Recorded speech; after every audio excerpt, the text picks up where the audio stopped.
America की Iran को धमकी तो रूस ने भी दिखाई भपकी। ईरान को मिला एक और साथ। क्या वर्ल्ड वॉर 3 की तरफ बढ़ रही हालात।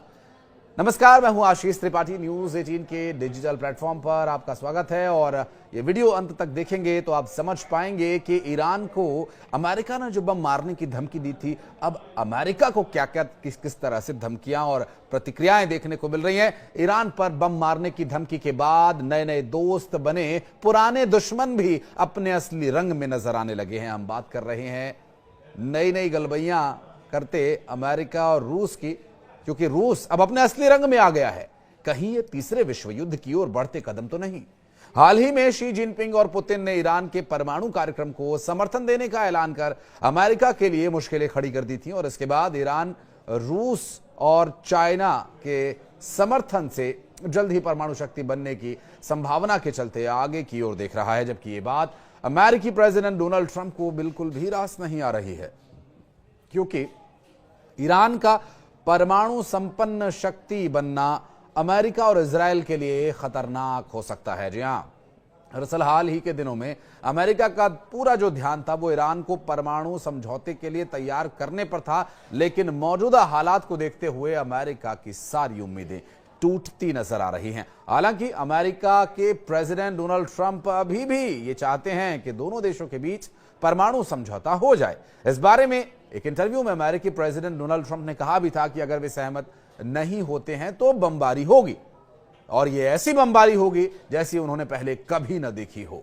अब इसके बाद इंटरनेशनल अफेयर्स जनरल को दिए गए एक और इंटरव्यू में बोलते हुए रूस के उप विदेश मंत्री सार्गेई रायाबकोव ने इस मुद्दे पर चिंता जताई है। उन्होंने जोर देकर कहा कि धमकियों और अल्टीमेटम्स को लेकर तनाव तो बढ़ेगा।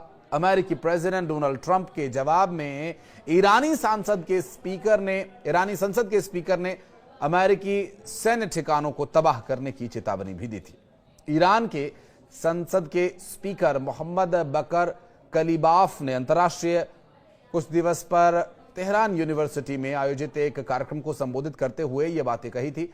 और इसके पहले एक रिपोर्ट में यह कहा गया था कि अमेरिकी प्रेसिडेंट डोनाल्ड ट्रंप ने चेतावनी दी है कि अगर ईरान ने अपने परमाणु कार्यक्रम पर समझौता करने से इनकार किया तो वो ईरान पर बमबारी करने का विचार करेंगे। और ईरान को इस बात का पूरा एहसास है कि अगर अमेरिका उस पर हमला करता है तो रूस और चाइना उसके साथ खड़े होंगे। अमेरिका के खिलाफ वैश्विक समीकरण में ये दो बड़े खिलाड़ी ईरान की ताकत को और मजबूत कर रहे हैं। एक और खिलाड़ी है, उसकी भी बात करेंगे।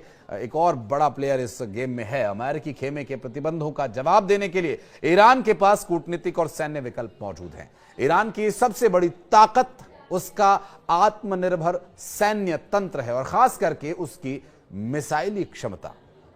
ईरानी मिसाइली रिवॉल्यूशनरी गार्ड्स कॉम्स के वरिष्ठ commander general Amir Ali Hajizadeh ने अमेरिका को चेतावनी देते हुए कहा कि अमेरिका के क्षेत्र में कम से कम 10 सैन्य ठिकाने हैं जहां 50,000 सैनिक तैनात हैं। अगर वे हम पर हमला करते हैं तो उन्हें कड़ा जवाब मिलेगा। ईरान ने केवल बयानबाजी तक खुद को सीमित नहीं रखा, बल्कि उसने संयुक्त राष्ट्र के जरिए भी अमेरिका को सीधी चेतावनी भेजी है। और संयुक्त राष्ट्र में ईरान के राजदूत अमीर सईद इरवानी ने अमेरिका की धमकियों को गैर जिम्मेदाराना करार देते हुए सुरक्षा परिषद को पत्र भी लिखा है।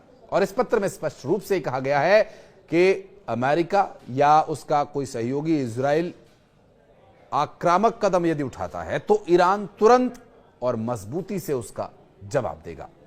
बहरहाल ईरान का जो मिसाइली अटैक है वो केवल शक्ति प्रदर्शन के लिए नहीं है, ये भी उन्होंने कहा। और साथ ही ये भी बताया कि उसके पीछे परमाणु रणनीति भी छिपी हुई है और अमेरिका पर दबाव बनाने के लिए ईरान ये जताने की भी कोशिश कर रहा है कि अगर हालात बिगड़े तो वो परमाणु हथियारों का इस्तेमाल करने के लिए मजबूर होगा। और यही वजह है कि अमेरिका की धमकियों के बावजूद ईरान डरने के बजाय सीधा टकराने की तैयारी भी कर रहा है।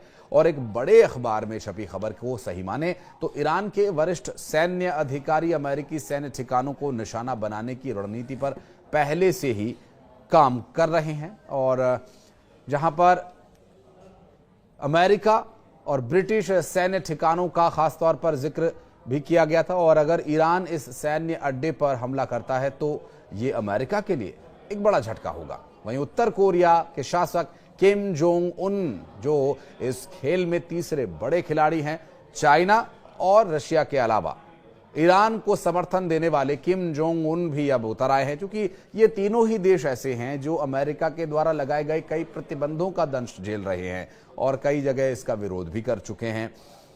अमेरिका के खिलाफ अब किम जोंग उन पूरी तरह से उतर आए हैं।